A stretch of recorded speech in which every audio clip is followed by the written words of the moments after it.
하나님 말씀 보겠습니다. 히브리서 11장 6절 말씀. 히브리서 11장 6절 말씀. 한 목소리로 두 번 하겠습니다. 두 번 합독하겠습니다. 시작.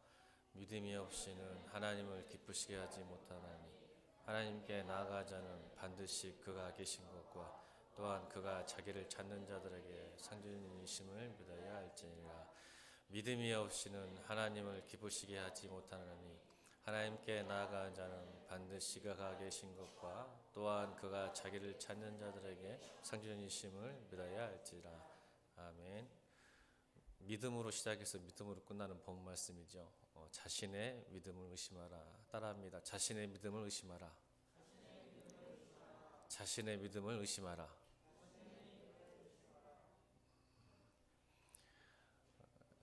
제가 이걸 말할 때 구원 받았는가 안 받았는가 그걸 의심하라는 말이 아닙니다. 구원의 영역은 우리가 의심하고 분석하고 비판한다고 해서 되는 게 아니고, 구원받은 자가 어떻게 살아가는데 그 믿음이 변질되지 않고 하나님 주신 믿음으로 살고 있는가. 여러분, 사랑이 변한다고 생각하십니까? 안 변한다고 생각하십니까? 옛날 드라마의 용어에 사랑이 변하니 하는데 변합니다. 어떻게 변하면 좋게도 변하고 안 좋게도 변합니다. 아멘이죠. 여러분, 청년 수준으로 사랑이 있으면 되겠어요? 절대 못 살아요. 청년의 열정적인 사랑만으로는 못 삽니다. 청년들 아멘 하세요. 진짜라니까. 여러분, 죽을 때까지 열정적으로 사랑할 것 같죠? 아니에요. 열정적 사랑은 사랑의 일부분이에요. 또 그걸 또 거치지 않으면 문제가 되긴 하겠지만 그런 과정이 있는 거죠. 믿음도 과정이에요.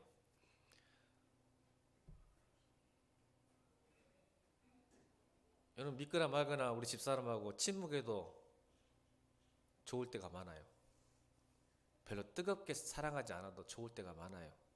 그럼 이게 사랑이 잘못된 걸까요? 그렇지 않아요. 침묵하고 드러내지 않아도 깊은 신뢰와 믿음이 있는 것, 이런 과정이 있어요. 믿음은 변할까요? 안 변할까요? 변해요.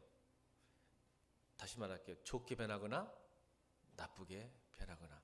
다시 말합니다. 구원의 문제는 제가 왈가부가 할 수 없지만 믿음도 변합니다. 좋게 변하고 나쁘게 변합니다.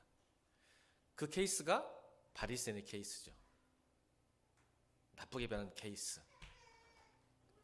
그래서 여러분들 자신의 믿음을 좀 의심하고 사세요. 왜 제가 오늘 본문을 정했냐면 사실 저를 위해서 이 본문을 정했어요. 오늘은 저는 선교지를 갔다 올 때마다 참 하나님께 감사한 하나는 뭐냐면 제 믿음과 제 부르심을 점검하는 계기가 됩니다.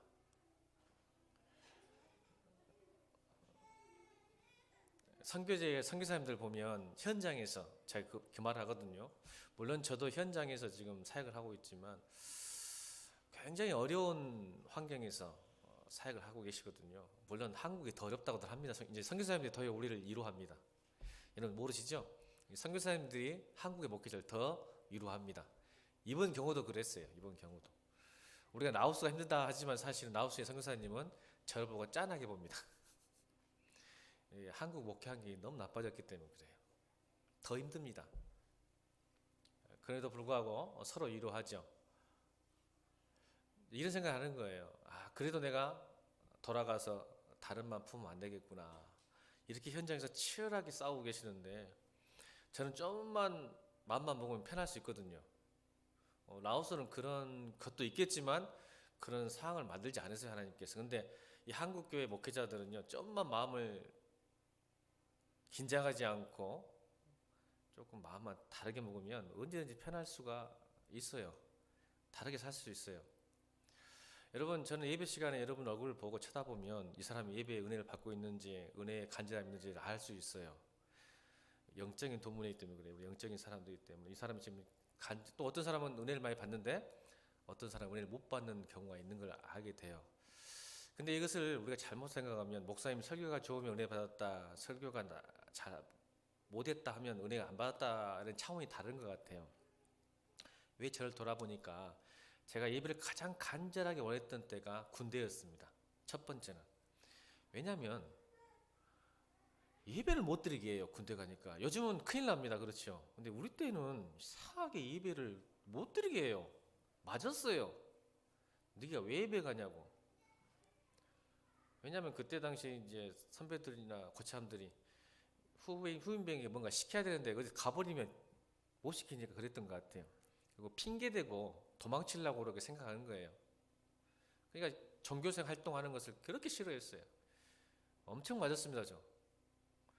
오히려 그것 때문에 제가 하나님의 믿음이 확증된 줄 믿습니다. 또는 맞는데 이상하게 더 가고 싶더라고. 오이가 생겨가지고. 근데 제가 마지막에 많이 맞고 나서 참 은혜로 말 들었어요. 우리 병장이 목사님 아들입니다. 깜짝 놀랐어요. 믿음이 나쁘게 변질되는 모습이에요. 나중에 알고 봤더니 저를 뚜드럽했던 그 병장이 목사님 아들이더라고요.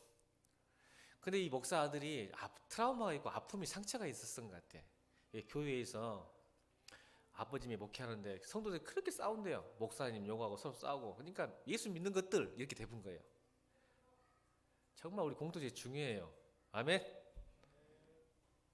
그러니까 예수 믿는 것들에 대해서 이게 이중적인 모습이 있다는 걸 아는 거야. 그래서 진짜 싫어하더라고. 나중에 알았어요. 제대하기 얼마 전에 꼭 제대함을 얼마 앞두고 이렇게 참여를 하더라고. 참여를. 근데 나중에 저를 두드러패면서 하는 말이 뭐였냐면 저를 딱 교회를 보내면서 했던 말이 있어요. 체격을 높은 병장이니까 내 후반에 딱 일려 세워놓고 이런 말 하더라고. 야, 국정원이는 진짜다. 보내줘. 국정원이는 진짜다. 보내줘. 테스트한 거예요.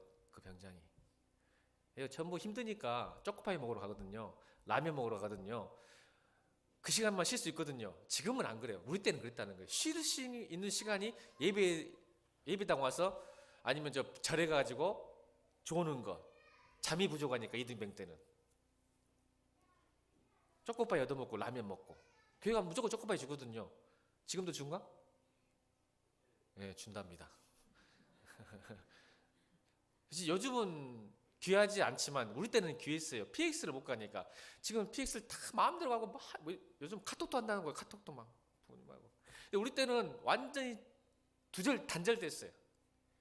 PX도 못 갑니다. PX도 딱 한 명 가서 수첩에 적어가지고 한 명만 갖다 사옵니다. 그럴 때가 있었어요. 간절해요. 사식이. 초코파이 먹고 싶고 라면 먹고 싶고 가는 거예요. 그 중에 얼마나 많은 애들이 모이는데 진짜는 별로 없겠죠. 그래서 우리 병장이 그걸 아니까 테스트한 거예요.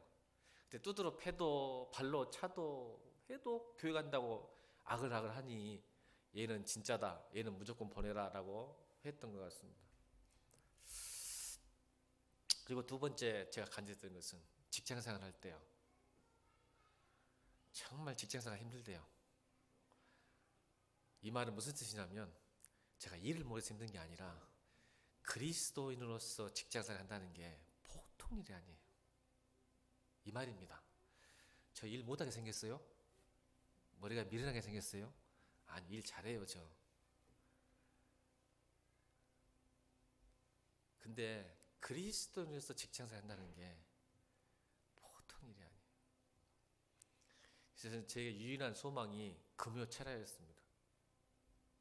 왜요? 그 시간은 늦게 끝내도 보통 철야가 9시, 10시 하거든요. 9시 반 40분 와도 무조건 교회 가서 철야를 합니다. 왜냐하면 내가 살려고. 많이 울었어요. 금요 철야 시간에. 간절했어요. 여러분 이 예배가 간절하십니까? 제가 왜 이 말을 이렇게 주구장창할까요? 제 이야기를 자랑하려고요? 아니에요. 오늘 설교 제목 다시 따라합니다. 시작. 여러분 예배의 간절함이 사라진 것은 여러분의 믿음에 문제가 생겼다는 거예요.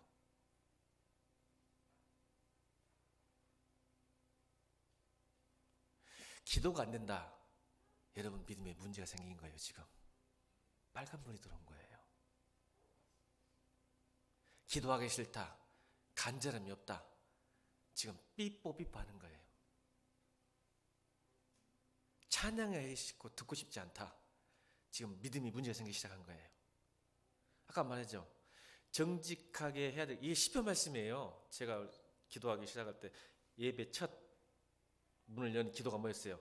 정직한 자에 마땅히 할 바는 찬송하는 것이다 그랬어요. 이 말은 뭐예요? 예수를 믿는 사람의 가장 영적인 상태는 찬양하고 싶거나 찬양을 듣는 거예요. 근데 이 찬양이 멀어지는 순간, 예배의 간접이 사라지는 순간, 기도의 간접이 사라지는 순간 지금 문제가 온 거예요, 내 안에. 얘를 그대로 놔두면 영적 침체에 빠지고 영적 우울증에 빠져서 믿음이 변질되기 시작합니다. 리드머스 종이에요. 근데 내부로 둬요. 왜요? 편하거든요. 따라합시다. 사단은 한 번만, 사단은 한 번만 속이면 된다. 저는 2주 전부터 하나님께서 제게 주셨던 말씀이었어요. 제가 오늘 본문을 왜 저에게 주셨다, 저를 위한 본문이라니까요.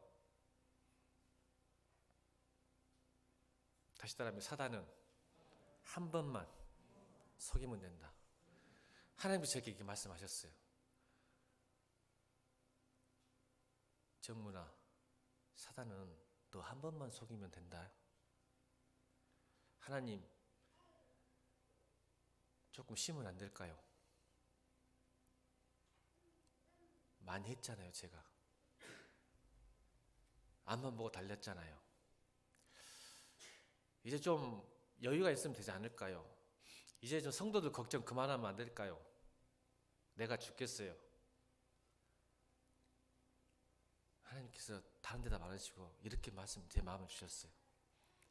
정문아, 사단은 한 번만 속이면 된다. 그 말 딱 듣는 순간 제가 뭐 떠올랐을까요? 아담과 하와가 생각났어요. 사단이 아담과 하와를 몇 번 속였을까요?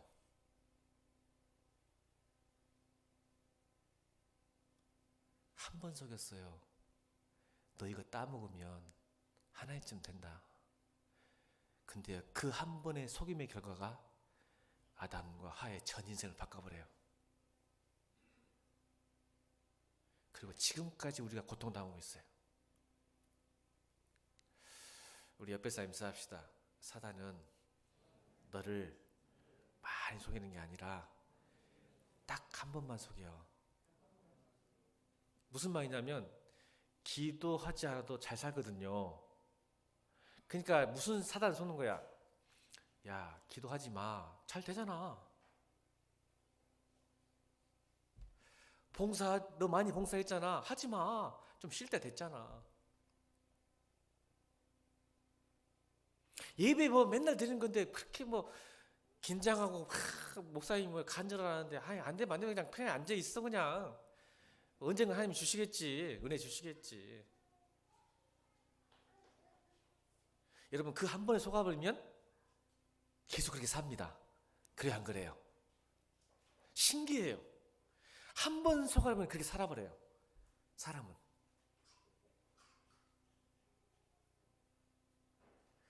누군가를 딱 미워하잖아요. 사단이 쟤 미워해. 그러면 한 번만 미워해요? 계속 미워합니다. 맞아요 안 맞아요? 이게 사단 딱 한 번 속이는 거야. 저 사람을 미워해. 괜찮아. 네 감정에 충실해. 얼마나 멋진 말이에요. 네 감정에 충실해.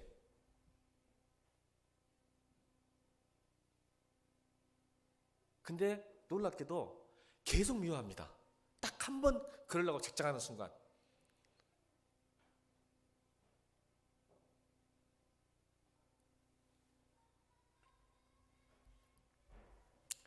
여러분,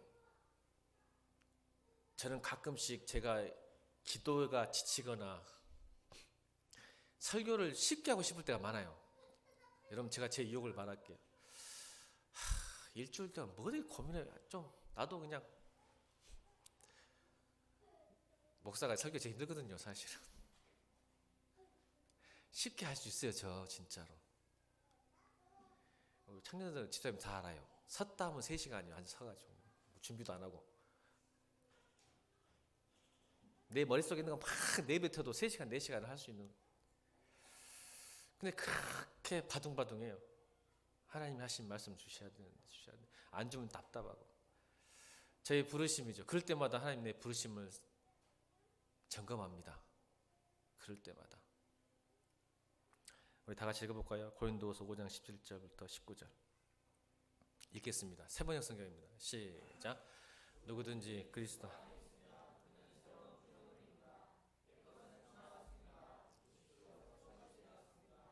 이 모든 것은 하나님에게서 났습니다.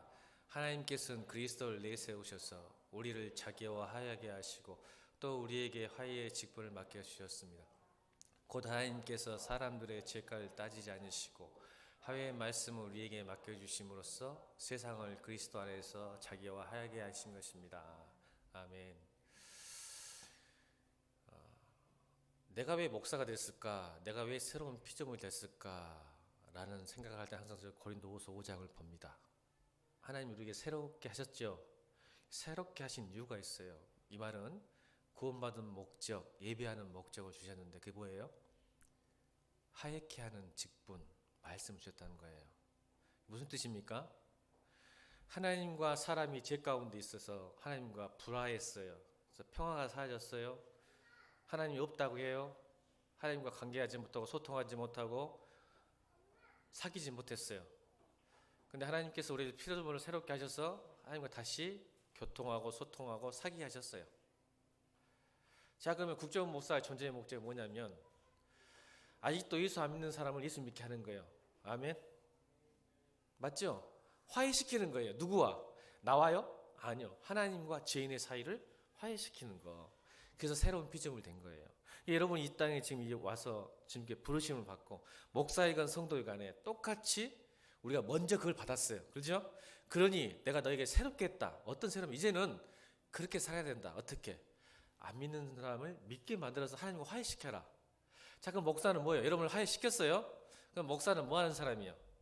화해만 시킨 게 아니라 이거예요. 성도들과 하나님을 더 친밀하게 해라. 가깝게 하기 위해서 네가 세웠다. 아멘. 왜 목사가 설교할까요? 여러분이 다시 여러분의 믿음과 소망과 사랑과 모든 삶의 영역이 다시 하나님께로 돌아가게 하는 것. 이게 설교 나타나자면 안 좋은 설교예요. 여러분 어떻게든지 여러분의 마음과 생각을 하나님께 돌려내야 돼요. 그래서 새벽 기도도 하고 선교도 가고 어제 청년부 헐머수원 가서 기도회도 하고 봉사도 시키고 이렇게 하는 거예요. 여러분의 마음이 왜요? 그냥 두면 우리는 잡초가 자라요. 우리 마음에. 아멘. 우리의 본성이 그래요. 우리는 가만히 두면 이 속에서 하나님을 향하는 게 아니라 내 중심적으로 사는 게 이게 자기 중심이 곧 죄예요. 성경은 도덕적 윤리적인 죄만이 아니라 점점점 자기 중심으로 가는 걸 죄라고 생각하는 거예요. 근데 가만히 두면 항상 자기 중심이에요. 기억나세요? 자기에게 집중하면 이웃과 하나님을 사랑할 수 없다. 지난주 설교입니다. 늘 나에게 집중하게 돼 있어요. 그럴 때마다 이 본문 여러분의 믿음을 의심하는 거예요. 믿음이 어떻게 변질되냐면 자기 중심점으로 바뀌는 거예요. 믿음도. 목사님 어떻게 믿음이 자기 중심으로 바뀝니까? 말해볼까요? 여러분 믿음이 변질되기 위해서는 믿음이 뭔가를 정확히 알아야 돼요. 그러면 여러분 보세요. 내가 원하는 어떤 결과를 이끌기 위해서 내가 어떤 단호함이 있다.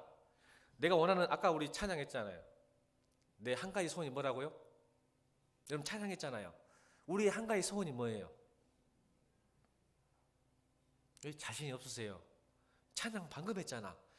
우리의 한 가지 소원이 뭐예요? 그럼 여러분 믿음이 신앙이 하나님을 기쁘게 하기 위해서 지금 그 믿음이 사용되고 있습니까? 나를 기쁘게 해서 지금 믿음이 사용되고 있습니까?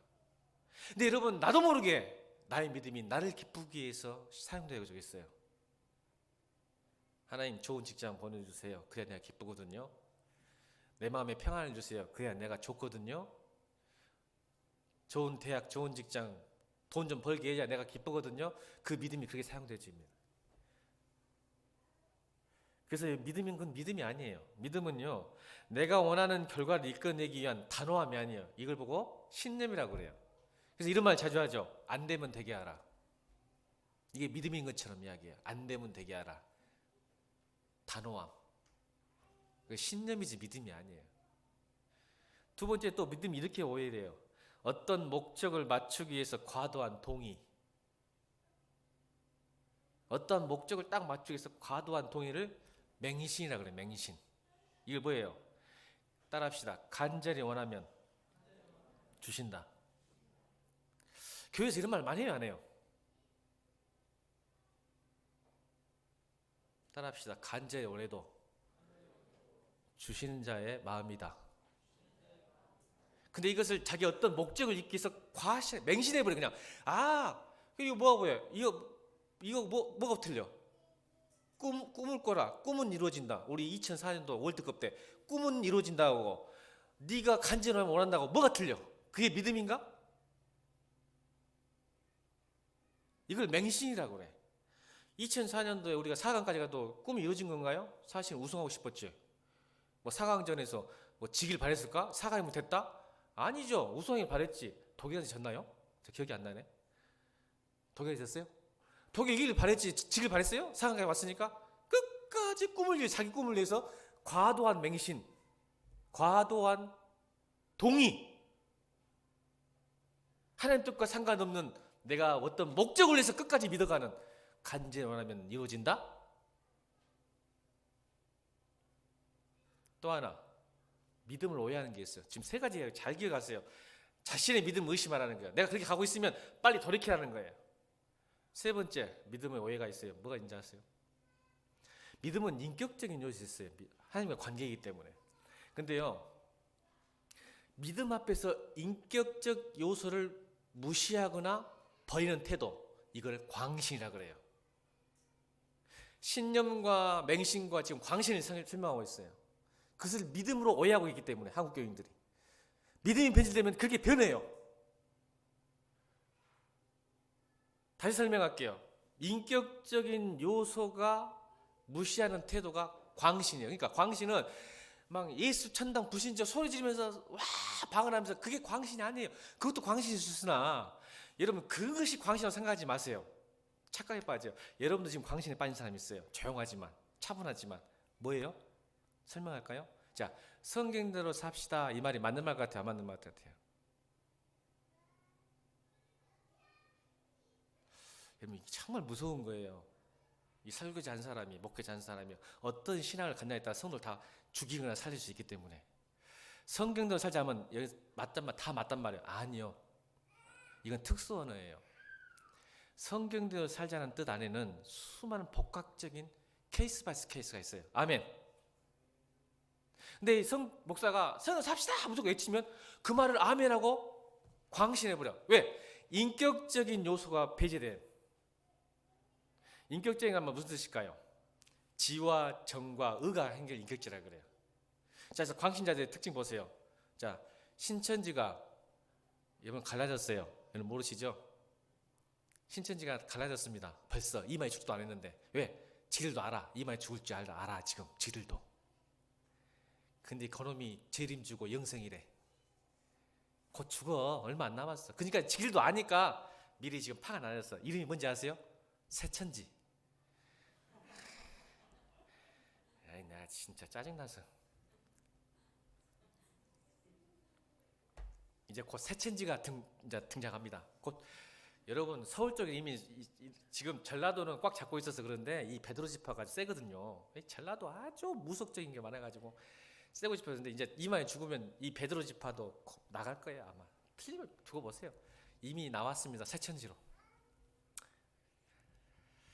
자 보세요. 왜 광신이라는 건 그거예요. 성경으로 살자는 말을 맞아요. 성경이 요한계시록 갖고 막 들어보이잖아. 13만 4천 명. 성경으로 살아야지.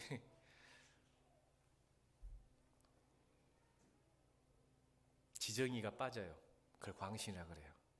상식에 어긋나잖아. 이런 믿음이 상식을 무시하는 게 아니라 초월한다겠죠? 근데 자 보세요. 신천지 같은 경우는 상식이 인격적 요소가 사라지죠. 그래서 엄마 보고 아줌마라고 영상 봤죠? 엄마 보고 아줌마라 그러고 또 집도 나오고 절도 뭐 직장도 팔고 다. 자, 이게 믿음이 인격적 요소인가요? 이걸 광신이라는 거예요. 소리 지른다 해서 광신이 아니라 인격 요소가 빠져버린 거예요. 지정의가 빠져버려. 믿음에.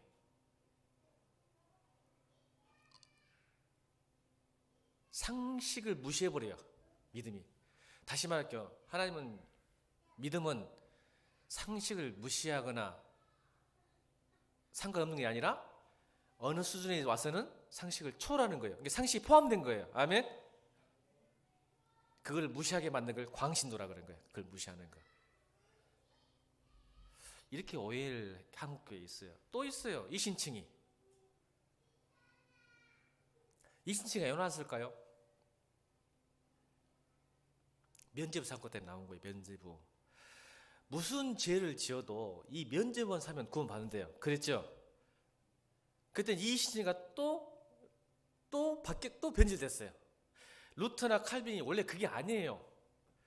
천주교에 대항하기 위해서 행동을 너무 강조하니까 믿음을 강조한 거지 행동을 죽인 게 아닌데, 사람들이 이걸 또 오해시켜서 내가 무슨 죄를 지어도 믿기만 하면 구원받는다고 생각하는 거예요. 그러니까 실천적 윤리가 빠진 내면의 확신만 강조해. 이게 믿음의 변질이에요. 그래서 죄에 상관없이, 윤리에 상관없이 믿기만 하면 구원받는다. 자, 따라합시다.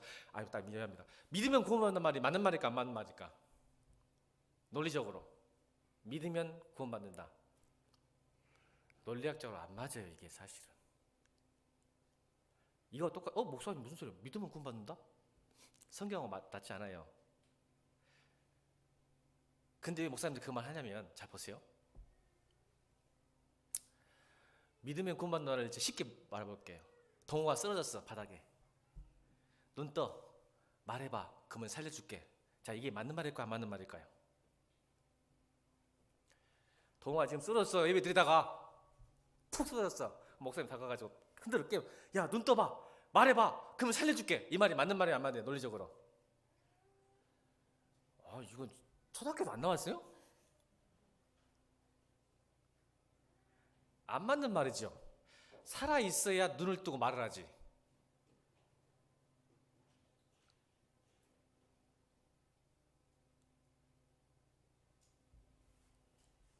여러분, 이미 내 안에 구원이 들어왔기 때문에 믿는 거예요. 이걸 모르는 분이 많더라고. 그래서 믿음의 반대말은 불신이 아니라 행위예요. 그걸 깨기 위해서 루터와 칼빈이 이신칭을 말하는 거예요.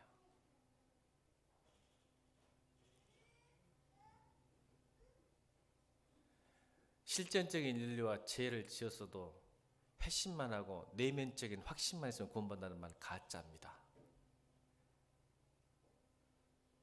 제가 왜 그런지 시간이 있으면 말하고 싶은데, 이런 책이 있어요. 회심의 변질이라는 책이 있는데 거기 나와요. 참 기가 막힌 책이에요. 제가 그게 두려워요. 지금 다른 교회는 모르겠지만 이 예일교회에서는 정말 안 했으면 좋겠어요. 왜냐하면 예수님 오신 이후부터 4세기까지는요 교회가 어떠했냐면요, 박해를 받는 기독교였어요. 맞죠? 콘스탄트 대제가 4세 383년 전까지는, 그때 성도들은 예수를 믿는 게 곧 죽음이었고 고통이고 고난이었어요. 그러니까 누구도 예수를 믿기 싫어하는 시대였어요. 그렇죠? 그래서 여러분, 세례를 받으려면, 그 당시에 세례를 받으려면 3년이 걸립니다. 우리는 6개월만 되고 1년만 되면 세례 팍팍 줘버리거든요. 근데 그들이 왜 그럴 수밖에 없었냐면 검증을 했어야 돼요. 왜냐하면 스파이가 들어와서, 우리 믿음의 공동체에 들어와서 스파이가 들어와가지고 그것을 이렇게 전복시키는 그 스파이들이 많았어요. 그러니까 이 사람이 정말 예수 그리스도인 걸 믿었는가 안 믿었는가를 점검하고 검증하는 시간이 최소한 3년이에요. 그러니까 세례를 3년 만에 줘요. 그래서 이 사람이 정말 가난한 사람을 돕는지, 남을 용서하는지, 잘 믿는지를 계속, 본인의 확신이 문제가 아니라 그 공동체 안에서 확인하는 거예요. 이 말은 결국 여러분의 믿음은 이 공동체에서 증명된다는 거예요. 혼자 확신에 맞자 소용없어. 죄송해요 여러분. 혼자 나 믿습니다, 구원받습니다, 소용없어. 죄송하지만 반드시 믿으면 열매가 있어요. 아멘. 왜요? 우리가 사랑과 재채기는 숨길 수 없잖아요. 맞죠? 그것처럼 믿음은 숨길 수 있는 게 아니야. 내면적 확신만으로 숨길 수 있는 게 아니야. 근데 자꾸 내면적 확신을 강조해. 네가 믿기만 하면 구원받는다고 그래. 이게 사기꾼들이야. 믿으면 숨길 수 없다. 그래서 믿음은 공동체에서 증명이 되게 돼 있어요. 그래서 교회를 이 땅에 세우신 거야. 그래서 3년 동안을 했다가 금중하고 여러분 같으면 교회 안 다녀버려. 세례만 받는데 3년이야. 여러분 같으면 내가 지금 세례 받고 싶다고 왔는데 1년 지나고 2년 지나고 목사님이 세례 안 준다고 생각해봐. 목사님 저 세례 받고 싶어요 했는데 목사가 세례 안 줘봐. 여러분 충격 받을까 안 받을까? 이거 왜 이래? 근데 놀랍게도요, 다 교회에 다 숨어서 신앙생활을 해야 되기 때문에 밖에 받는 기독교 보면요, 그 역사에 로마에 10년마다 40%의 성장률, 그 시대에 로마에 10%의 크리스찬들이 생깁니다. 근데 언제 믿음이 타락해버리냐면 콘스탄tin 대제 383년, 18년인가 318년인가? 313년? 갑자기 313년 때 이 4세기 때 와서 바뀝니다. 이제 박해 받는 기독교에서 박해하는 기독교로 바뀌어요. 이제는 그 시대에는 교회를 안 다니면 못 사는 시대. 잘 들으세요, 여러분. 믿음이 어떻게 변질되는가? 박해 받을 때는 성장했는데, 하나님을 체험했는데, 이제는 박해 받는 기독교가 아니라 박해하는 기독교로 바뀌었어요. 맞죠, 안 맞아요? 역사를 알면 알 거예요. 그리고 뭐예요? 교회를 안 다녀야 사는 시대에 이제는 313년부터 교회를 다녀야 살아가는 시대가 된 거예요. 왜 그랬을까? 로마 황제가 국교 선포하고 로마 황제가 크리스찬이잖아. 그러면 그 속에 주류에 들어가요. 주류에. 그래 안 그래? 이 사악한 종들아. 잔대가리 대가들아. 주류에 들어가야지. 황제가 크리스찬이고 국교 세웠는데 그게 너 황제가 그럴까요? 너 크리스찬이냐? 예, 공무원. 그런 시대. 그러니까 믿거나 안 믿거나 교회에 다녀야 했던 시대에 이 회심이 변질돼서 그걸 이용해 먹기 시작해. 그래서 면죄부가 나오기 시작하고 내면의 확신으로 실전적인 열매와 윤리가 없는 내면적인 확신으로 너는 구원을 줘버려. 교회에서. 이게 타락의 시작이야.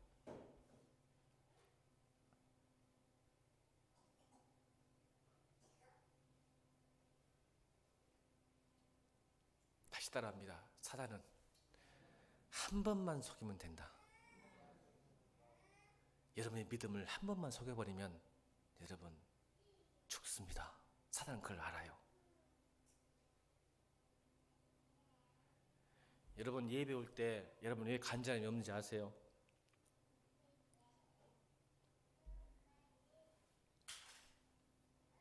옆에 사람 쳐다보세요.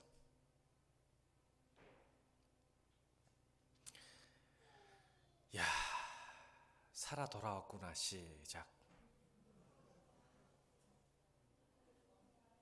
여러분, 제가 오늘 이 주일날도 사무실에 앉아서 기도하고 올라오는 게 하나 있어요. 하나님, 저는 일주일에 한 번 옵니다, 성도들. 근데 하나님은 계속 보시죠. 여러분, 전쟁터에 비유하셔야 돼요.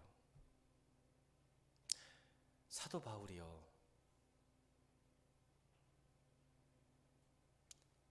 우리를 뭐로 표현하는지 아시죠?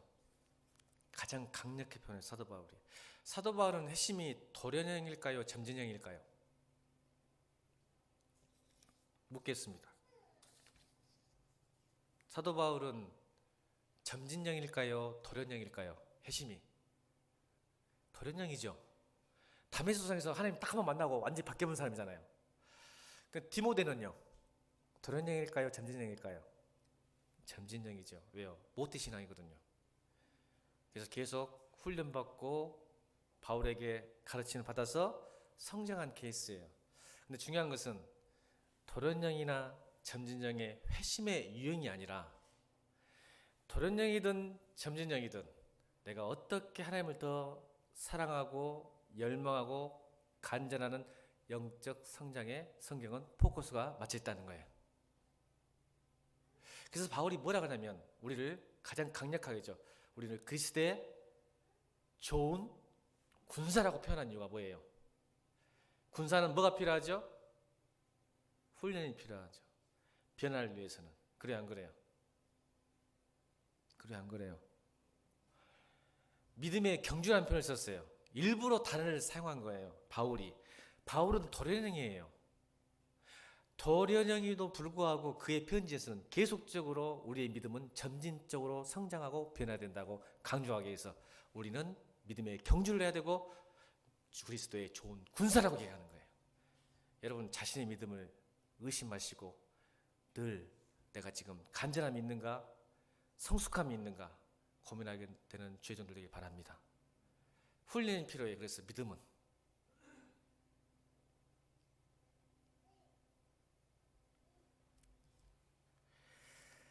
근데 자꾸 우리는 속이죠. 이만하면 됐어. 그래요 안 그래요? 제가 그런다니까요. 제가 이제 주님과 씨름하기가 싫은 거예요. 영적 침체죠. 이 정도면 됐지 않아. 남보다 좀 괜찮지 않아. 나도 모르게 여전히 괜찮은 죄인이 돼버린 거예요.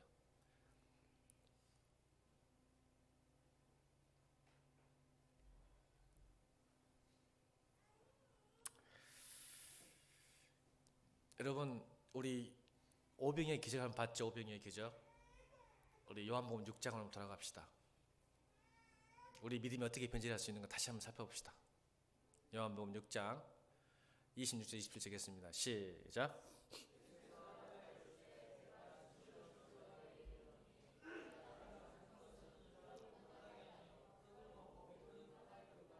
썩을 양식을 위하여 일하지 말고 영생하로 있는 양식을 위하여 하라. 이 양식은 인자가 너에게 주리니 인자는 아버지 하나님께 인지신 자다. 자 26절 보세요. 26절. 이 본문의 배경은 오병의 기적을 끝내고 다른 본문이에요. 자 이게 요한복음 6장에 보는 문맥을 보는 거예요. 오병의 기적을 해놓으시고 예수님이 도망쳤었어요. 왜요? 그 2만 명의 무리들이 예수님의 자기들의 인생의 가장 큰 문제인 경제적인 문제를 해결하셨어요. 오병이의 내가 수싸움이라고 했잖아. 믿음은. 그러니까 우와 예수님만 따르면 이 나의 경제적인 문제 해결되는구나 이렇게 따랐다는 거예요. 그래서 오늘 26절에 말씀하시는 거예요. 너희들이 나를 쫓아오는 이유가 뭔지 아니? 이 말은 내가 직접적으로 이야기할까요?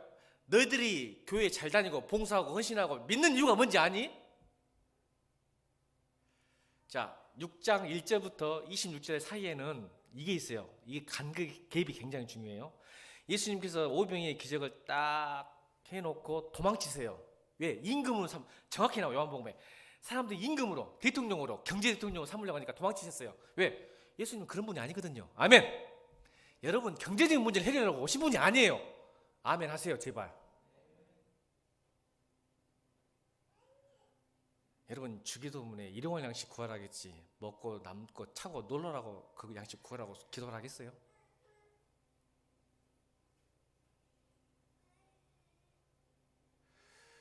기분 나쁘게 하지 마세요. 결론이 남아있으니까. 기분 나빠하지 마. 결론은 있어. 아직 남아있어. 걱정하지 마. 이렇게 막 소리질러도 나도 그렇게 못 살아. 그러니까 잘 들어보세요. 자 그리고 도망쳐서 무슨 이적이 일어나냐면 물 위로 걸어가는 예수님이 나오면서 도망치는데 자 추격전이라면 추격전 예수님 찾으려고 도망가 버리니까 예수님 도망치니까 이 무리들이 예수님을 쫓아 도망쳐 보니까 예수님 어디 계셔 막 도망친 장면이 이 6장 5분기와 오늘 본문 사이에 나와요. 기가 막히게 갈급하죠. 간절하죠. 주님 만나야 되겠다고 주님 경험해야 되겠다고 자꾸 쫓아가요. 그랬더니 오메 만나버리네. 역시 간절히 원했더니 만나버리는 하나님. 그래서 뭐라고 그러냐면 랍비요. 여전히 랍비잖아요. 하나님 아니야. 랍비요 어디 가셨어요? 내가 간절히 찾았는데 어디 가셨어요? 그런 답이 26절이에요. 내가 너희를 안 만나는 목적이 뭔지 아냐? 내가 도망친 목적이 뭔지 아냐? 다시 26절 있습니다. 시작.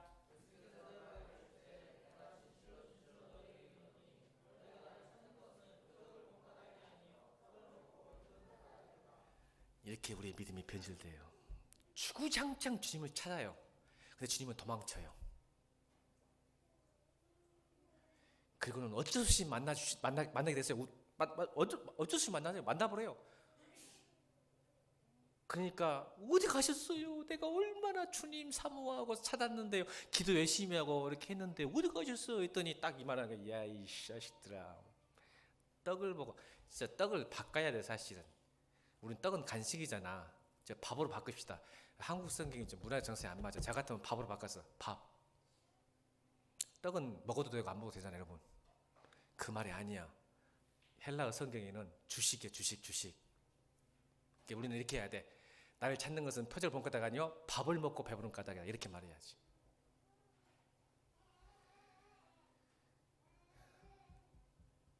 계속 방문을 하고 찾는 거야, 주님. 시간이 없어. 결론 내려야 돼. 목사님 설교하면 3시간 들어야 돼 지금. 자, 본문으로 돌아갑시다. 다시 오늘 본문으로.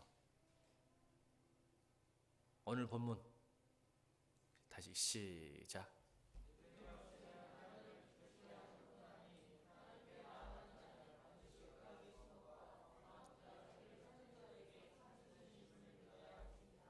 아멘. 이 본문이 나오기 전 5절 한번 읽어보세요. 자, 5절. 없어요. 여러분 성경 찾으셔야 돼요. 5절 시작.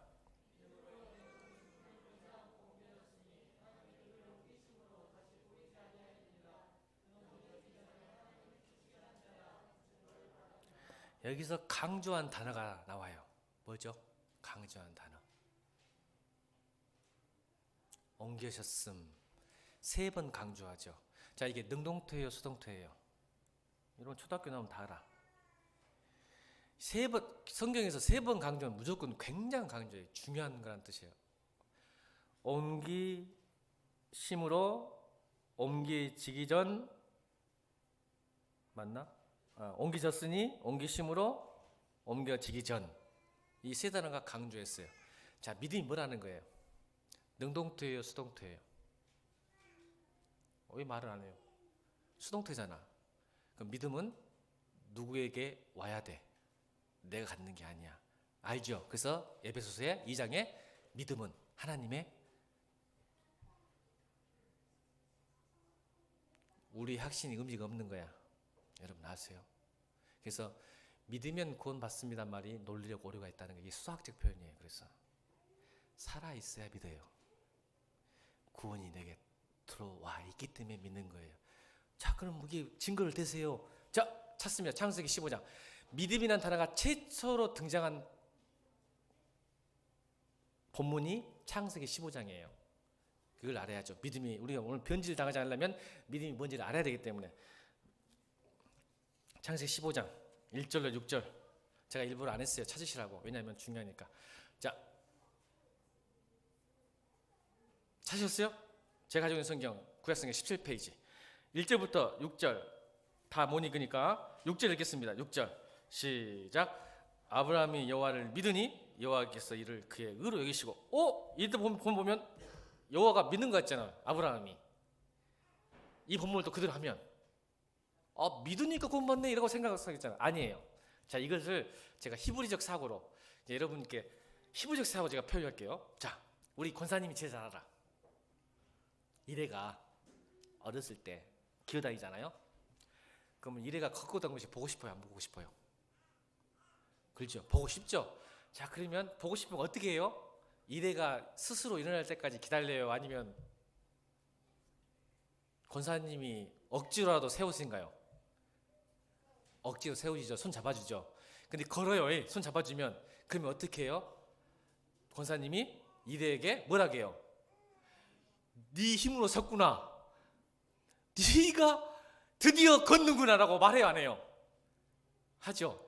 근데 사실은 권사님이 도와줘서 쓴 거예요. 여러분 믿음이 그거예요. 근데 여러분 참 이 내적인 확신을 강조하다 보니까 여러분 의로 여기셨다는 거야. 그냥 믿은 거로 쳐준다는 거야. 네가 믿는 거로 쳐주고 인정해 주겠다는 거냐. 눈 감아 찔끔 하는 거야. 그러니까 이 말을 표현을 이해를 못하는데 권사님은 그 말 안 먹잖아. 왜냐하면 이래가 걷는 걸 보고 싶은 거야. 맨날 기어다니고 뒤로 굶는데 이게 빨리 일어서길 바래. 모든 자녀들 그래.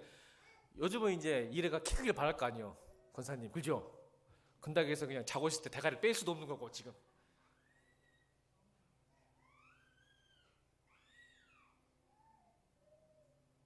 우리 아버지도 그랬을 거예요. 저 그랬죠? 저 흥문이가 빨리 일어나서 벌떡 일어나는 걸 그거 보고 싶어져요. 그러니까 하나님도 이놈이 빨리 믿길 바라는데 안 믿어. 이게 안 믿어져. 안 믿어져. 안 믿으니까 얘라 모르겠다. 자기가 하나님이 벌떡 이렇게 세워놓고 우와 우리 자기 새끼 크게 될 놈이야. 나중에 그 뻥도 치네 뻥도. 이래 보면서 우리 대국이 큰 놈들 아이 이제 누워가지고 있는 놈한테 이놈 크게 될 거야. 이게 하나님의 소망이고 믿음이에요. 아멘.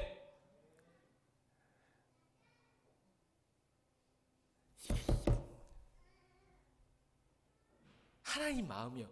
이놈이 빨리 믿음을 줬는데 못 기다려. 조급해. 너무 사랑하니까.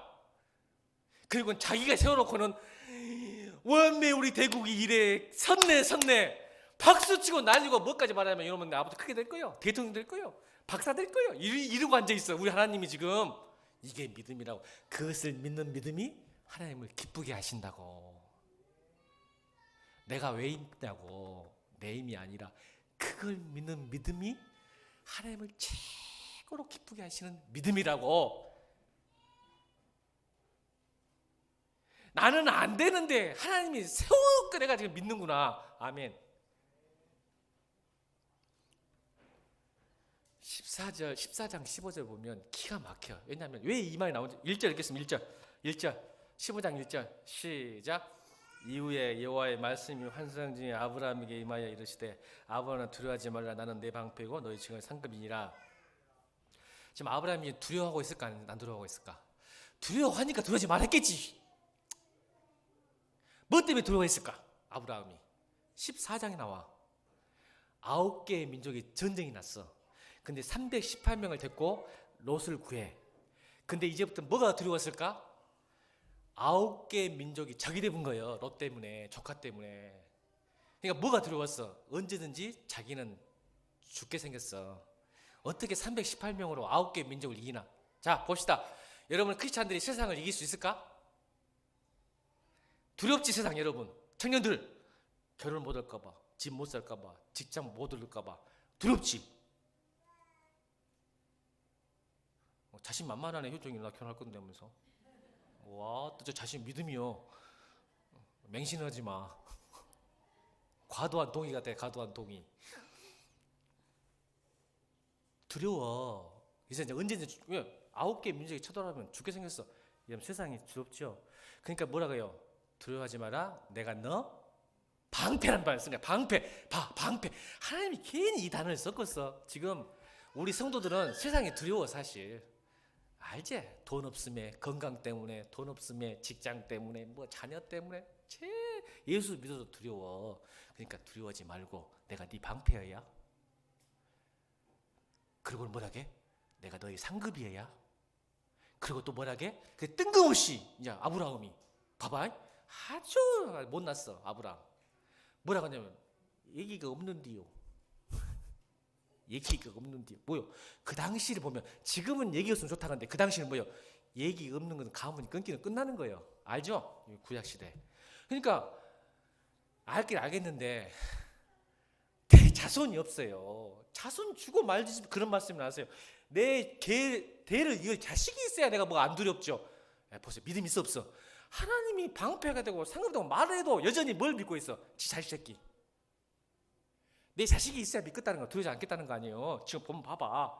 그래 보세요. 그리고 예수님 하나님 뭐라 하냐면 5절 4절 5절 읽겠습니다. 4절 5절 시작. 여호와의 말씀이 그에게 임하시되 그 사람이 내 상속자가 아니라 내 몸에서 날짜가 내 상속자 되게 하리고 그를 이끌고 밖으로 나가 이르시되 하늘을 우러 무별 세어보라. 또 그에게 이르시되 내 상속자가 자식 하나도 없는데 9개 민족이 자기를 공경하는데 하나님이 약속을 하실 때 뭐라게? 그거를 믿는 척이라도 하니까 하나님이 그것을 의로 여기셨다. 의가 뭐예요? 관계. 하나님과 아브라함의 관계가 시작된 거예요. 이걸 믿음이라고 그래. 화목해 하셨다. 화해하기 시작하셨어 하나님.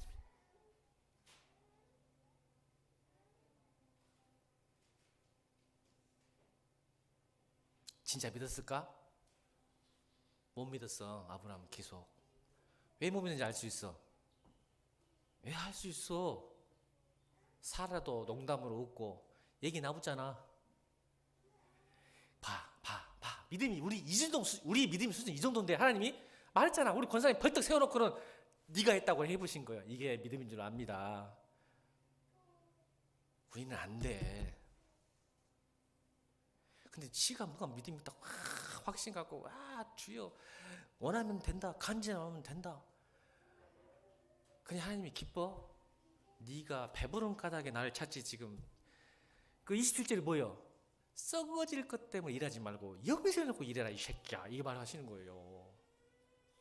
우리 썩어질 것 때문에 지금 하나님 찾잖아. 맞아 안 맞아? 아니 진짜 오늘 예배 시간에 고백하자. 오늘 진짜 여러분 구하는 게 썩어질 거예요, 영생이요? 그러면 여러분 믿음이 다시 돌아온 거야. 다 대부분 썩어질 거 구하고 있어. 지금 기도 시간에 보면 이게 배부른 까닭이야. 먹고 마시고 입는 거 아니야? 대부분? 그래 안 그래? 권사님 일에 키 큰 거 먹고 마시고 입는 거예요. 키가 크나 작으나 뭔 상관 있어? 권사님 그래 안 그래? 우리 권사님만 조져야지 그냥. 이래야 네가 키가 크고 작은 것이 뭔 문제가 있다 하나님 앞에서. 하나도 문제 없어. 아멘. 근데 그것 때문에 바락바락 하잖아. 키 크게 해달라고. 그리고 실망하고 안 크면 그게 썩어질 거예요. 나는 키 작은 사람들 잘 나가더라. 야. 내가 좀 키가 커서 그런데 키 작은 사람들 잘 나가 지금 보니까. 이게 믿음이 변질이에요. 6장 27절 요한복음 그렇게 말씀해놓고 썩을 거 그만 구하라. 자, 이 말을 하려고 그래요. 상이하게 하려고 오늘 결론. 자, 15장 1절에 너의 지극히 큰 상급이라 이 사라크라는 단어가 오늘 본문 히브리서 11장 6절에 다시 본문으로 돌아갑시다. 창세기 15장 1절에 내가 지극히 너의 상급이라는 이 사라크 단어가 히브리서 11장 6절에 상 주시는 상과 똑같은 단어예요. 그러면 이 사라크를 알면 상이 뭔지 알아야죠. 결론이에요. 여러분 상은 뭘까요? 믿음의 상은. 아나 집사님, 당신이 사용하는 믿음의 상은 뭐예요? 전리품. 하나님이 잘 믿었더니 전리품을 주셔야 돼. 이건 세상의 복이야.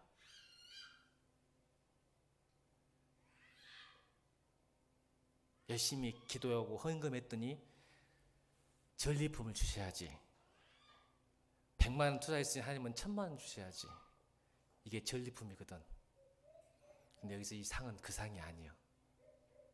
이 사락한다는 것은 내 하나님 존재 자체가 너에게 복이란 뜻입니다.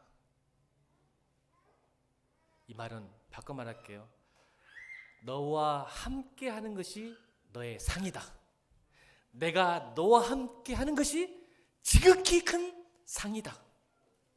그래서 그가 자기를 찾는 자에게 상 주심이라면 자기를 구하는 자하고 찾고 가까이 하는 자에게 함께 하시겠다는 축복이에요. 자, 여러분 우리 목사님이 신년에 계속 소용이 뭐예요? 아브라함과 롯을 비교하면서 척박한 땅과 푸겨놓은 땅의 기준은 어디에 있다고 그랬어요? 다시 다 잊었어요? 우리의 롯의 눈은 척박한 땅과 황폐한 땅과 풍요로운 땅과 성공적인 땅은 롯의 눈에는 세상과 환경과 분위기와 학군이에요. 근데 하나님이 주시는 상, 아브라함의 믿음의 눈은 하나님 계신 곳이 풍요로운 땅이에요. 그걸 이뤄내잖아요. 아멘.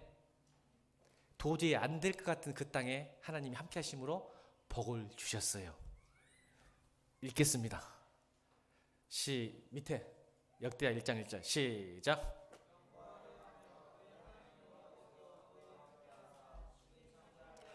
경광과 창대함이 전리품이 아니라 함께함이라는 걸 믿으셔야 바랍니다. 솔로몬이 나중에 하나님을 떠나니까 다 무너진 거 아시죠? 역대하가 그걸 말하고 있는 거예요. 1장 2절에서는 창대하고 견고했어요. 솔로몬이. 왜? 하나님이 함께 있기 때문에. 근데 하나님이 떠나갔어요. 아시죠? 왜? 역다에 나와요. 여인을 사랑해서. 떠나니까 나라가 두 쪽 나버렸어요. 자기 새끼 다 망했고. 맞아 안 맞아? 그러니까 여러분, 상이라는 것, 지금 당장 내가 좋은 대학, 좋은 직장, 돈을 버는 것이 상이 아니고, 근데 우리는 복 받읍시다, 경고합시다, 창대합시다 하면 그 전리품을 바라보고 있는 거야. 그게 상인 줄 알고. 내가 그게 두려운 거예요. 지금 목사가, 국정원 목사가 예일공투시 제일 두려워하는 것은 믿음의 변질이 거기서 시작되기 때문에 그래.